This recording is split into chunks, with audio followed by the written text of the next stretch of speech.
First principles is kind of a physics way of looking at the world. And what that really means is you kind of boil things down to the most fundamental truths and say, okay, what are we sure is true, or as sure as possible is true? And then reason up from there.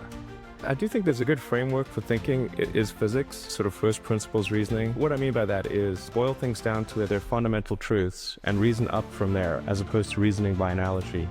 When you want to do something new, you have to apply the physics approach. Physics is really sort of figured out how to discover new things that are counterintuitive, like quantum mechanics. It's really counterintuitive. I tend to think of things from a sort of physics standpoint, like from a first principle standpoint, what would be the best way to accomplish something, and then pursue that. Don't just follow the trend. You may have heard me say it, but it's good to think in terms of the physics approach, the first principles, which is rather than reasoning by analogy, you boil things down to the most fundamental truths you can imagine and you reason up from there. This is a good way to figure out if something really makes sense or if it's just what everybody else is doing. I think one aspect of whatever condition I had was I was just absolutely obsessed with truth, just obsessed with truth. And so the obsession with truth is why I studied physics, because physics attempts to understand the truth of the universe.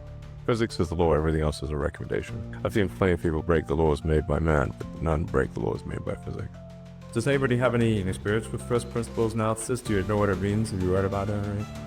This is an entirely new supply chain, entirely new technology. There's nothing else to sell at shop to use. We tried desperately with Optimus to use any existing motors, any actuators, sensors, nothing worked for a humanoid robot at any price.